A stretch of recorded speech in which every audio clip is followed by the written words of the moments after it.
السلام عليكم ورحمة الله وبركاته. نحمد الله العظيم، نصلي ونسلم على الرسول الكريم، أما بعد، فقد قال الله سبحانه وتعالى في كلامه القديم والفرقان الحميد: أعوذ بالله من الشيطان الرجيم، بسم الله الرحمن الرحيم. ولكم في القصاص حياة يا أولي الألباب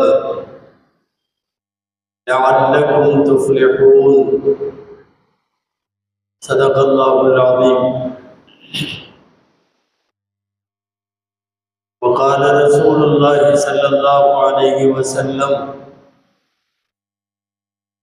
كانوا إذا سرق فيهم الشريف تركوه، وإن سرق فيهم الضعيف أقاموا عليه الحد. صدق رسول الله صلى الله عليه وسلم. எல்லா புகழும் அல்லாஹ் ஜல்ல ஷானுஹு தஆலா ஒருவனுக்கே உரித்தாகும். அருமை நாயகம் முஹம்மதுர் ரசூலுல்லாஹ் ஸல்லல்லாஹு அலைஹி வஸல்லம் அவர்களின் மீதும், நற்பாக்கியங்கள் நிறைந்த அவர்களுடைய உம்மத்தின் மீதும், குறிப்பாக இந்த ஜும்மா நன்னாளில் நம் அனைவர் மீதும் எல்லாம் வல்ல அல்லாஹுவின் நல்லருள் என்றென்றும் நிறைவாக உண்டாவதாக. ஆமீன். அல்லாஹு ஜல்ல ஷானுஹு தஆலா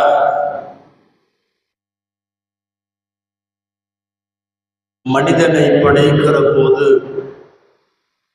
ஆண்களை தனியாக சில நோக்கங்களோடும், பெண்களை தனியாக சில நோக்கங்களோடும் அல்லாஹ் படைத்தான். ஆணுக்கென்று படைப்பின் அமைப்பில், இயற்கையின் நியதியில், அவன் செயல்பாடுகளில் தனித்தனியே சில அடையாளங்கள் ஆண்களுக்கு உண்டு. அதுபோலவே பெண்களின் செயல்பாடுகளில், பெண்களின் அமைப்பில்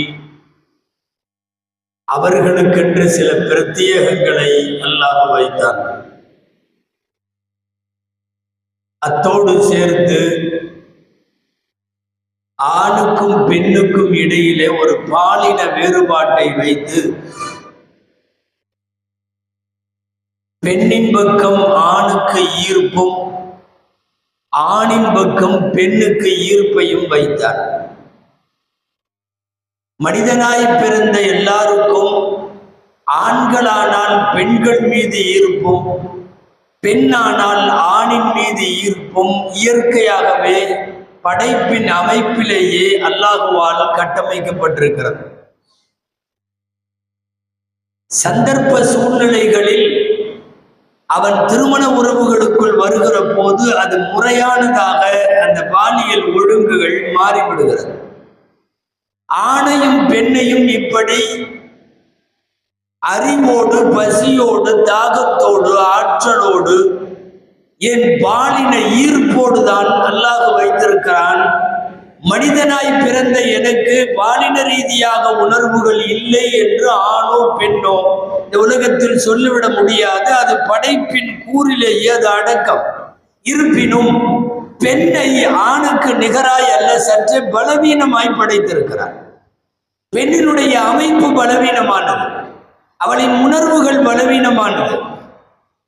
அவள் விழா இடம்பிலிருந்து படைக்கப்பட்டிருக்கிறாள் என்று சொல்லுகிறது ஷரியத். எனவே அவள் பலவீனமானவள்.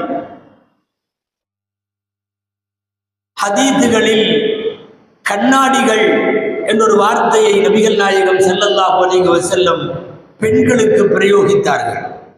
ரொம்ப கவனமாக கையாள வேண்டும், கண்ணாடிகள் உடைந்து போய்விடும், தவறினால் சுகுநூறாய் சிதறிவிடும். அப்படி ஒரு பலவீனமான படைப்பு பெண். ஒரு நபித்தோழர் இருந்தார், அவருக்கு அஞ்சஷா என்று பெயர். நன்றாக வாகனம் ஓட்டுவதில் கைதேர்ந்தவர். அவர் ஒட்டகத்திலே அமர்ந்து ஒட்டகத்தை செலுத்தினால் ரொம்ப லாபகமாக ஒட்டக பிரயாணம் அவருக்கு வசப்படும். ஒரு நாள் அவர் அமர்ந்து ஒட்டகத்தை ஓட்ட பின்னால் ஒட்டக தொட்டியில், பின்னால் ஒரு கூண்டு போன்று அமைக்கப்பட்டிருக்கிற ஒட்டக தொட்டியில் பெண்கள் அங்கே இருந்தார்கள். பெண்களை வைத்துக் கொண்டு ஒட்டகத்தை ஓட்டுகிற அஞ்சஷா எடுத்த எடுப்பிலேயே அவர் பாணியில் வாகனத்தை செலுத்தினார். அவர் பாணி என்ன? அழகிய குரல் எடுத்து பாட்டு பாடுவார். அழகான குரல் எடுத்து பாடினால் ஒட்டகம் நன்றாக சீராக வேகமாக செல்லும் அல்லது பாயும். சமயங்களில் கிராமங்களில் மாட்டு வண்டி ஓட்டுபவன் பாட்டு பாடிக்கொண்டே ஓட்டுவது போல் ஒட்டகத்தை செலுத்துபவர்களும் அவ்வாறே பாடுவதுண்டு. அந்த குரல் எடுத்து பாடினால் ஒட்டகம் வேகமாய் செல்லும். அமர்ந்த உடனேயே பெண்கள் அமர்ந்திருக்கிற ஒரு சூழலில் மிக வேகமாக குரல் எடுத்து உடனடியாக உச்சஸ்தாயிலே பாட துவங்கினார். அதன் விளைவு திடீரென்று வேகமாய் கிளம்பியது. அவர் ஒட்டகத்தை வாகனிக்க ஆரம்பிப்பதை பார்த்து கொண்டிருக்கிற பெருமானார் ஸல்லல்லாஹு அலைஹி வஸல்லம் அப்போதுதான் சொன்னார்கள், ருவைதக யா அஞ்சஷா அலைக பில் கவாரீர். அஞ்சஷாவே, மெதுவா மெதுவா மெதுவா, கண்ணாடிகள் கவனம் என்று சொன்னார்கள் நபி ஸல்லல்லாஹு அலைஹி வஸல்லம். ஒட்டகத்தினுடைய பின்னாலே அமர்ந்திருப்பது கண்ணாடிகள். நீ கண்ணாடிகள் என்று தெரியாமல் வேகமாய் கையாளுகிறாய். கண்ணாடிகள் கொஞ்சம் கை நழுவி போனால் உடைந்து போய்விடும், சுக்குநூறாய்விடும். உடைந்து விட்ட கண்ணாடி பொருளை அல்லது பாத்திரத்தை திரும்ப பயன்படுத்துவது சாத்தியமற்றது. வேறு பொருள் கீழே விழுந்தால் வேறு, கண்ணாடி கீழே விழுந்தால் வேறு. பெண்களை கையாளுவதில் மிகுந்த கவனம் தேவை, மிகுந்த நிதானம் தேவை என்பதை அஞ்சஷா வழியாக உலகத்திற்கு சொல்லித் தருகிறார்கள் நபி ஸல்லல்லாஹு அலைஹி வஸல்லம். கண்ணாடிகள் போல் கவனமாக கையாளப்பட வேண்டியவர்கள் பெண்கள். ஏதாவது தூர தொலைவுகளுக்கோ வெளிநாடுகளுக்கோ சில பார்சல்களை அட்டைப்பெட்டியில் அனுப்புகிற போது நாம் there are glasses handle with care என்று சொல்லி நாம் எழுதி ஒரு ஸ்டிக்கர் ஒட்டுவோம். கண்ணாடிகள், நீங்கள் இந்த பெட்டியை பத்திரமாக கையாளுங்கள் என்றதற்கு அர்த்தம். இந்த கண்ணாடிகள் கவனம் என்கிற வார்த்தை உலக வரலாற்றிலேயே பெண்களை கண்ணாடிகளுக்கு ஒப்பிட்டு பேசியது பெருமானார் ஸல்லல்லாஹு அலைஹி வஸல்லம் மட்டும். பெண்களின் அமைப்பு பலவீனம், படைப்பு பலவீனம், உடல் பலவீனம், அது கண்ணாடிகளை போன்று கவனமாக கையாளப்பட வேண்டிய ஒரு பொருள். அந்த பெண்ணினுடைய உடலை அடைவதற்கு யாராவது முயற்சித்தால் மார்க்கம் சொல்லுகிறது, நிக்காஹ் என்று அனுமதிக்கப்பட்ட ஒரு வழியின் மூலம் மட்டும் ஒரு பெண்ணை அடையலாம். அந்த பெண்ணை நிக்காஹ் என்கிற ஒரு வழி அல்லாமல், அது விபச்சாரமோ பாலியல் ரீதியான பலாத்காரமோ வம்பாகவோ அடக்குமுறையாகவோ ஒரு வன்புணர்வாகவோ அந்த பெண்ணை அடைவதற்கு முயற்சித்து விடக்கூடாது என்பதைத்தான் திருக்குர்ஆனும் சொல்லுகிறது. நபிகள் நாயகம் ஸல்லல்லாஹு அலைஹி வஸல்லம் அதைத்தான் இதில் வலியுறுத்துகிறார்கள். நிக்காஹுவின் மூலம் மட்டும்தான் ஒரு பெண்ணின் உடலை இந்த மண்ணில் அடைய முடியும், அடைய வேண்டும். அது அல்லாமல் எல்லா விதமாக ஒரு பெண்ணின் உடலை கையாளுகிற எல்லா விஷயங்களும் பலவந்தமாக கருதப்படும் அல்லது பாலியல் அத்துமீறலாக அது கருதப்படும். உலகத்தின் துவக்க நாளிலே இருந்து இன்றைக்கு வரையும் பெண்ணினுடைய உடல் மீது ஆதிக்கம் செலுத்தப்படுகிறது. ஒரு வல்லாண்மை, ஒரு வல்லூறு, ஒரு வன்மம், ஒரு பலாத்காரம் தொடர்ந்து வரலாற்று காலங்களில் பிரயோகிக்கப்பட்டு கொண்டே வருகிறாள் பெண் என்பவள். பெண்ணினுடைய உடல் அத்தகைய அத்துமீறல்களுக்கு தகுமானது அல்ல. அதனுடைய படைப்பு அப்படி பலமானதும் அல்ல. பெண்ணை அடைய முற்படுகிற போது ஏற்படக்கூடிய பலாத்காரங்கள் எல்லா காலத்திலேயும் கட்டுப்பாடு தவறக்கூடிய ஆண்களிடமிருந்து பெரும்பாலும் உண்டாகிவிடுகிறது. ஏன்?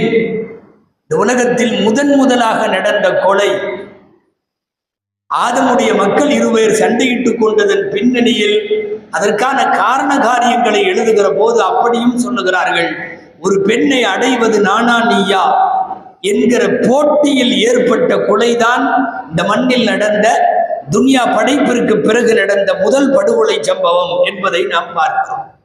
பெண்ணின் மீது இப்படிப்பட்ட அநீதிகள் இழைக்கப்பட்டுவிடக் கூடாது. உடல் சார்ந்து அவள் பலவீனமானவள் என்பதால் அவளுடைய உடல் சார்ந்தோ மனம் சார்ந்தோ அவளுடைய உள்ளம் சார்ந்தோ எத்தகைய வன்முறைகளையும் இஸ்லாம் அனுமதிக்கவில்லை.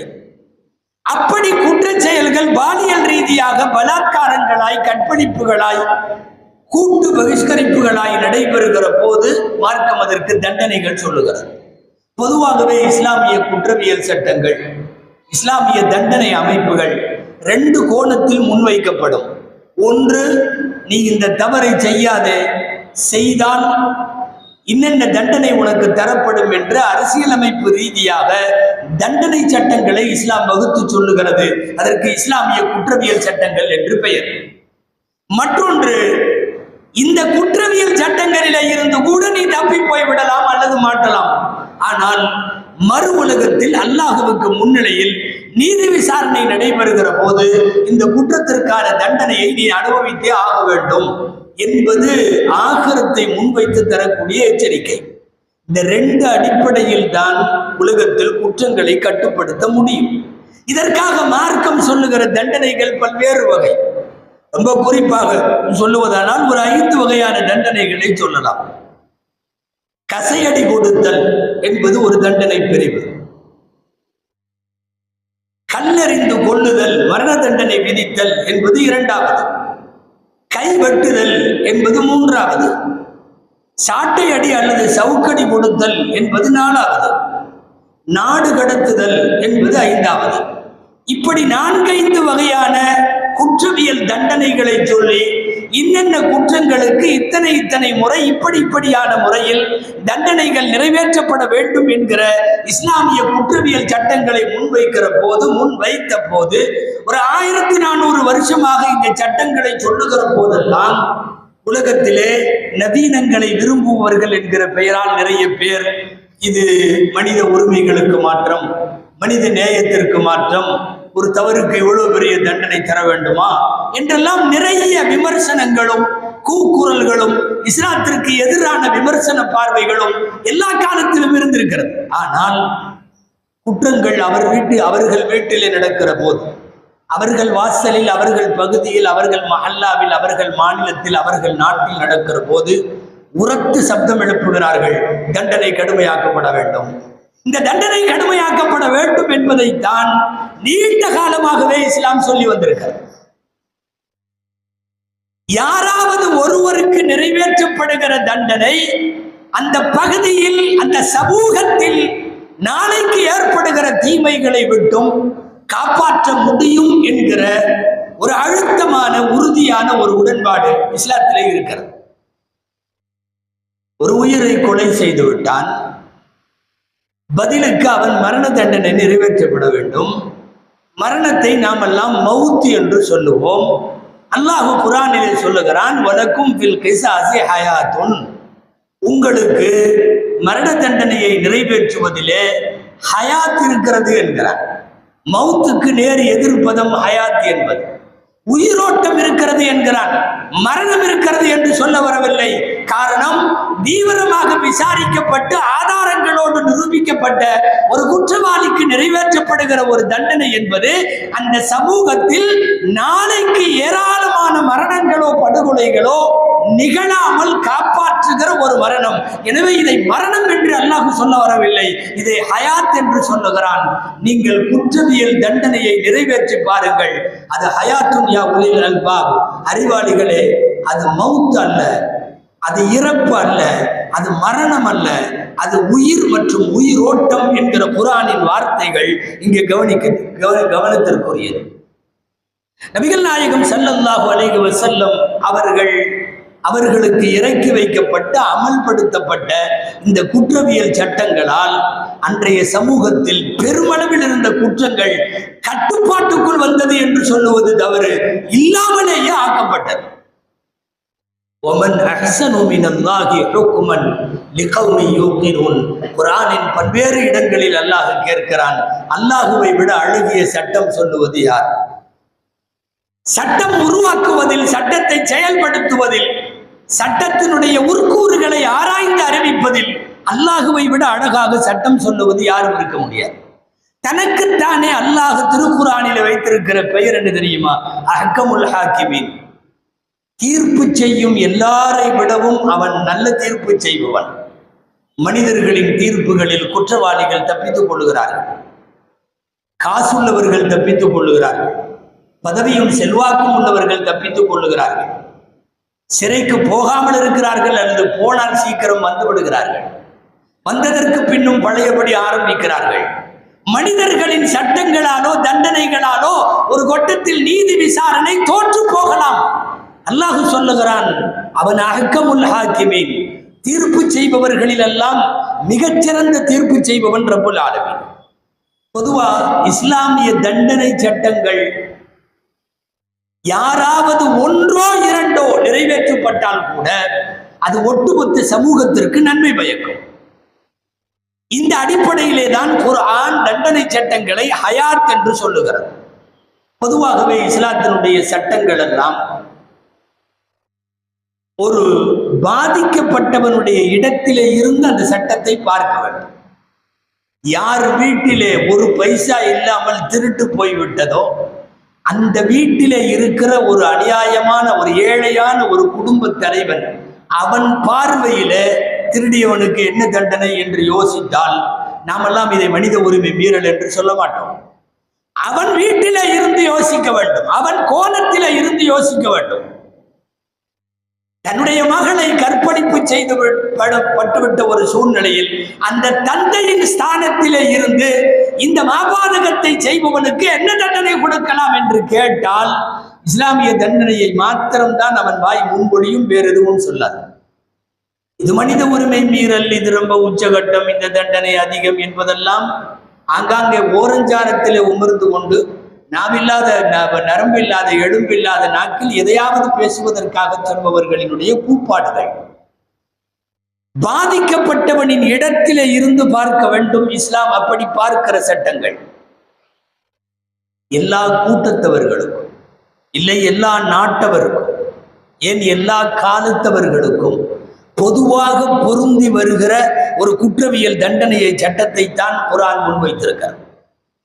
திருக்குர்ஆனில் சூரா அன்-நூர் அத்தியாயத்தின் ஒரு வார்த்தை, பெண்களின் மீது உடல் ரீதியான வன்முறைகளை பிரயோகிக்க முற்படுகிற எல்லாருக்குமான வார்த்தை அது. லா யஹில்லு லக்கும் அன் தரிசுன் நிஸாஅ கர்ஹா. நிர்பந்தமாக ஒரு பெண்ணை சொந்தமாக்க உங்களுக்கு அனுமதி இல்லை. நிர்பந்தமாக ஒரு பெண்ணை அடைய, ஒரு பெண்ணை வைத்துக் கொள்ள, ஒரு பெண்ணை மனைவியாக்கி கொள்ள, அல்லது ஒரு பெண்ணை ஏதேனும் ஒரு வகையில் அவளுடைய உடல் மீதான உனது அதிகாரத்தை பிரயோகிப்பதற்கு உங்களுக்கு அனுமதி இல்லை என்று சொல்லுகிறது குர்ஆன். நாம் இந்த ஆயத்து இறங்கிய காரண காரியங்களை போய் பார்க்கிற போது திருக்குர்ஆன் விரிவுரைகளில் ஒரு செய்தி இருக்கிறது. அறியாமை காலத்தில் அண்ணல பெருமானார் ஸல்லல்லாஹு அலைஹி வஸல்லமுடைய ஷரீஅத் அமலாக்கப்படுவதற்கு முன்னால் யாராவது ஒருவர் இறந்து போய்விட்டால் அவருடைய நண்பன் அல்லது அந்த குடும்பத்தில் எவன் மூத்தவனோ அவன் நேராக வந்து இறந்து போனவருடைய மனைவியின் மீது தன்னுடைய ஆடையை கலற்றி அவன் தலையில போடுவான். தன்னுடைய சட்டையை கலற்றி அந்த பெண்ணுடைய தலையில போடுவான். போட்டுவிட்டால் அதற்கு பிறகு இந்த சட்டைக்குரியவனுக்கு அவள் சொந்தம். அவளை வேற யாரும் திருமணம் செய்யக்கூடாது, செய்ய முடியாது, அது சமூக கட்டுப்பாடு. எவன் துணியை தூக்கி தலையில போட்டானோ அவனுக்கு அவள் சொந்தமாகி விடுவாள். அவள் இளவயதோ அழகோ இருந்தால் அவன் வைத்துக் கொள்வான். இல்லாவிட்டால் காலமெல்லாம் திருமணமும் செய்து கொடுக்காமல் எடுபிடி வேலைகளுக்காக வைத்துக் கொள்வான். அவளால் சொந்தமாய் வாழ முடியாது, சொந்தமாய் எங்கும் போக முடியாது, மீண்டும் ஒரு திருமண வாழ்க்கைக்குள்ளே அவள் நுழைய முடியாது. ஏறத்தாழ ஒரு பட்டு போன மரம் போல் அவள் காலமெல்லாம் இறக்கும் வரை இருக்க வேண்டும். இந்த படுமோசமான மனிதநேயத்திற்கு எதிரான இந்த செயல் குர்ஆன் சொல்லுகிறது, லா யஹில்லு லக்கும் அன் தரிசுன் நிஸாஅ கர்ஹா. நிர்பந்தமாக ஒரு பெண்ணை அடைய உங்களுக்கு அனுமதி இல்லை என்று மறுக்கப்பட்டு விட்டது. நபிகள் நாயகம் ஸல்லல்லாஹு அலைஹி வஸல்லம் பெண்களின் மீதான வன்முறையை பிரயோகிக்கிற விஷயத்தில் அந்த தண்டனைகளை கடுமையாக்கிய போது குற்றங்கள் குறைந்தது. இந்தியா ஏராளமான சமீப காலங்களில் ஒரு 5-6 வருடங்களாகவே பெரிய பெரிய கூட்டு பாலியல் வன்முறைகளுக்கு ஒரு பெண் ஆளாக்கப்படுவது இந்தியாவில் அதிகரித்து வருகிறது. மீண்டும் மீண்டும் அந்த துணிவு எங்கிருந்து பிறக்கிறது என்றால், ஏற்கனவே கூட்டாக பலாத்காரத்தில் ஈடுபட்டவர்கள் அவ்வளவாக தண்டிக்கப்படவில்லை என்கிற அந்த சாதாரணத்திலிருந்து பிறக்கிறது அடுத்த கட்ட துணிவு. கும்பல் படுகொலைகளும் கும்பல் கற்பழிப்புகளும் சமீப காலத்தில் இந்தியாவில் பெருகி இருப்பதற்கான காரணம் என்னன்னா, ஏற்கனவே அப்படி கூட்டாக ஈடுபட்டவர்கள் சட்டத்திற்கு முன்னால் மிகச் சரியான முறையில் தண்டிக்கப்பட்டு மனித மனங்களுக்கு அச்சுறுத்துகிற வகையிலே அந்த தண்டனைகள் அமையவில்லை என்ற காரணம்தான் மீண்டும் மீண்டும் கூட்டு பலாத்காரத்திற்கு வித்திடுகிறது. யாருக்காகவும் தண்டனை சட்டங்கள் குறைக்கப்படக்கூடாது என்கிற அந்த விஷயத்தில் நபிகள் ஸல்லல்லாஹு அலைஹி வஸல்லம் உறுதியோடு இருந்த போது குற்றங்களை கட்டுப்பாட்டுக்குள் அவர்களாலே கொண்டு வர முடிந்தது. நாம் அடிக்கடி கேள்விப்பட்டிருக்கலாம், ஒரு உயர் குலத்தினுடைய பெண்மணி திருடி அவள் கைவெட்டுவதற்கான முடிவும் அறிவிக்கப்பட்டு அவள் கை வெட்டப்பட வேண்டும் என்று நாளும் நேரமும் குறிக்கப்பட்டு விட்டதற்கு பிறகு நபித்தோழர்களாக கூடி பேசினார்கள். மக்காவிலே இருக்கிற ஆகப்பெரிய குடும்பம் மக்சூமி குடும்பம். இந்த மக்சூமி குடும்பத்தை சார்ந்த பெண் தான் இப்போது திருட்டு குற்றத்திற்கு ஆளாக்கப்பட்டு அவள் கையை வெட்டப்பட போகிறது. இது மார்க்கத்தினுடைய வளர்ச்சிக்கு பெரிதும் பின்னடைவாக ஆகும். எனவே ஒரு வேலை செய்வோம், நபிகள் நாயகத்திடத்திலே சமாதானமாய் பேசி இந்த தண்டனையை குறைக்கலாம் என்று முடிவெடுத்தவர்கள் யாரை விட்டு பேச சொல்லுவது என்கிற போது அவர்களாக முடிவு செய்தார்கள். உசாமா ரலியல்லாஹு அன்ஹு பெருமானாருக்கு மிகவும் நெருக்கமானவர்கள். பெருமானார் ஸல்லல்லாஹு அலைஹி வஸல்லம் அவர்களினுடைய உசாமாவின் குழந்தை பருவத்திலே இருந்து பெருமானாரின் மடியிலே வளர்ந்தவர்கள், அண்ணலாருக்கு மிக பிரியமானவர்கள். ஹசன் ஹுசைன் ரலியல்லாஹு அன்ஹுமாவுக்கு ஈடாய் பெருமானாரால் ஒரு பேரப்பிள்ளையாக பாவிக்கப்பட்ட உசாமாவை அனுப்பி வைக்கலாம், அவர் போய் பேசட்டும். அவர் வந்தார், பேசினார். நபி ஸல்லல்லாஹு அலைஹி வஸல்லம் எப்போதும் இல்லாத அளவுக்கு அவர்கள் முகம் கோபமானது. கோபத்திலே கன்னங்கள் நிறம் மாறியதாகவெல்லாம் கூட ஹதீஸ்களில் உண்டு. உசாமாவை பார்த்து கேட்டார்கள், அத்தஷ்ஃபஉ ஃபீ ஹத்தின் மின் ஹுதூதில்லாஹ், அல்லாஹ்வுடைய தண்டனைகளில் ஒரு தண்டனையிலே நீ சிபாரிசு செய்ய வந்திருக்கிறாயா?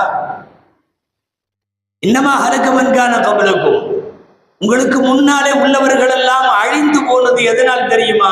இதா சரக ஃபீஹிம் ஷரீஃபு தரக்கு, யாராவது அந்தஸ்து உயர் குலத்தை சார்ந்தவன் திருடி விட்டால் கையை வெட்டாமல் விட்டு விடுவார்கள். வைதா சரக ஃபீஹிம் லஈஃபு அகாமு அலைஹில் ஹத், யாராவது பலவீனமானவன் திருடி விட்டால் தண்டனையை நிறைவேற்றி அவன் கையை வெட்டி விடுவார்கள். இதனால் தான் முன்பிருந்த சமுதாயம் வீணாகி போனது. நீ இப்போது சிபாரிசு செய்ய வந்திருக்கிறாயா என்று கேட்ட கேள்வியில் உசாமா திரும்பி போய்விட்டார்கள். ஒரு கூட்டு பலாத்காரம் இந்த மண்ணில் முதலாக நடக்கிற போது, மிகவும் துணிகரமாக அது நிறைவேற்றப்படுகிற போது, அவர்களுக்கு ஏற்பட்ட கொடுக்கப்பட்ட விசாரித்து வழங்கப்பட்ட தீர்ப்பினுடைய தண்டனை அடுத்தவர்களை அந்த பக்கம் போகாத அளவுக்கு செய்திருக்க வேண்டும். ஆனால் மீண்டும் மீண்டும் அந்த குற்றம் நடக்கிறது என்றால், ஆதாரங்களோடு நிரூபிக்கப்பட்டதற்கு பின்னால் தண்டனையை நிறைவேற்றாமல் இருந்துவிட வேண்டாம் என்பது ஆளுநர்களுக்கெல்லாம் இஸ்லாமிய கவர்னர்கள் சொல்லுகிற வார்த்தை. அதற்கு பிறகு சம்பந்தப்பட்டவர்கள் மன்னித்தாலும், சஃப்வான் இப்னு உமையா ரலியல்லாஹு அன்ஹு பள்ளிவாசலிலே படுத்திருந்தார்கள். ஒரு பை, அதிலே துணிகள், அவர்களுடைய சாமான்கள் எல்லாம் இருந்தது. அந்த பையை தலைக்கு வைத்து படுத்திருந்தார்கள். யாரோ வந்தவர் மெதுவாக அவர் தூங்குகிற போது பையை மாத்திரம் தலைமாட்டில் இருந்து உருவி எடுத்து திருடி செல்ல முயற்சித்து அவர் கையில பையை எடுத்ததற்கு பிறகு இவர் விழித்து விட்டார், கையும் களவுமாக பிடித்து விட்டார். வா ரசூலுல்லாஹ்விடம் போகலாம். அழைத்து வந்து விட்டார். பெருமானார் ஸல்லல்லாஹு அலைஹி வஸல்லம் அவர்களிடம் திருடியவர் அவர்தான் என்பது ஆதாரத்தோடும் கையும் களவுமாக பிடிக்கப்பட்டிருக்கிற ஒரு சூழல். நபி ஸல்லல்லாஹு அலைஹி வஸல்லம் அவர்கள் தீர விசாரித்து விட்டு கையை வெட்டுவதற்கு உத்தரவிட்டு விட்டார்கள். ஆனால் கூட்டி வந்த சஃப்வான் ரலியல்லாஹு அன்ஹு இதை எதிர்பார்க்கவில்லை. இவ்வளவு தண்டனைக்கு போகும் என்று எதிர்பார்க்கவில்லை.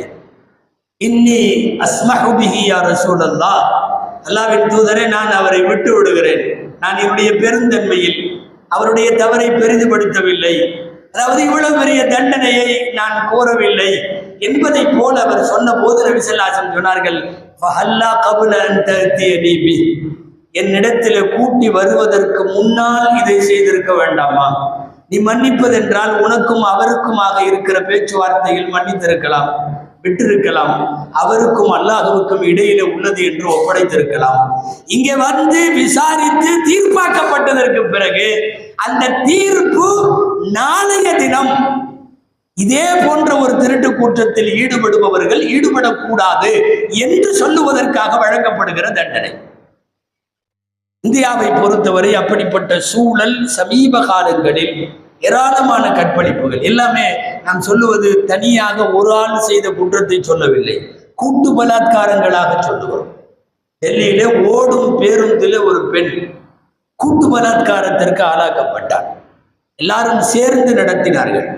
இந்தியாவை மட்டுமல்ல, சர்வதேச அளவில் ஒரு பெண்ணுக்கு ஒரு தலைநகரில் இரவில் ஓடும் பேருந்தில் நடைபெற்ற ஒரு கோரமான கற்பழிப்பு சம்பவம் பெரிய அதிர்வை ஏற்படுத்தியது. அதற்கு பின்னால் அதனுடைய குற்றவாளிகளுக்கு எவ்வளவு தூரம் வீரியத்திற்குரிய தண்டனை தரப்பட்டது என்கிற விசாரணைகள் அடங்காத நிலையிலேயே ஒரு கோவிலின் கருவறையில வைத்து ஆசிபா என்கிற ஒரு 7-8 வயது சிறுமி கற்பழிக்கப்பட்டால், கற்பழித்ததும் அங்கேயும் ஒரு நபர் அல்ல, எல்லாம் கூட்டு பலாத்காரம் அல்லது கும்பல் பலாத்காரம். இந்த கும்பல் கற்பழிப்பு என்பது ஒன்றிலிருந்து மீளுவதற்குள்ளாகவே அடுத்து மீண்டும் பல்வேறு கட்டங்களில் நடைபெற்ற இந்த நாட்டினுடைய கூட்டு பலாத்காரங்கள். உங்களுக்கெல்லாம் தெரிந்த குஜராத்தினுடைய பல்கிஸ் பானு மோசமான கும்பல் வன்புணர்வுக்கு உட்பட்டது மட்டுமல்ல, கருவில இருக்கிற குழந்தை எல்லாம் சுத்தரி கொல்லப்பட்ட கோர படுகொலைகள், உலகத்தையே திரும்பி பார்க்க வைத்த படுகொலைகள் நடந்தது. தொடர்ந்து ஒரு பெண்ணின் உடல் மீதான வன்முறை இந்தியாவில் அதிகரித்துக் கொண்டே வருகிறது. கடைசியாக இதனுடைய நிதர்சன சாட்சி மணிப்பூரில பெண்ணை ஆடை அவிழ்த்து நிர்வாணமாக ஊர்வலப்படுத்திய அந்த நிகழ்வு சர்வதேச அளவில் இந்த தேசத்திற்கு ஏற்பட்ட தலைகுனிவு. எனவே ஒரு பேருந்திலே கூட்டு பலாத்காரமான நிர்பயாவாக இருந்தாலும், கோயில் கருவறையில ஏற்பட்ட ஆசிபாவாக இருந்தாலும், குஜராத்தினுடைய பல்கிஸ் பானுவாக இருந்தாலும், இப்போது மேற்கு வங்கத்திலே ஒரு பயிற்சி மருத்துவர் மிக கோரமான முறையில அவர் படுகொலை செய்யப்பட்டு பலாத்காரம் செய்யப்பட்டிருக்கிற அந்த நிகழ்வானாலும், இவைகளெல்லாம் இந்த நாட்டில் இரத்த சாட்சிகள். என்னன்னா, ஒரு கூட்டு பலாத்காரத்திற்கு உட்படுத்தப்பட்டவர்கள் மிகச்சரியாக தண்டிக்கப்படவில்லை.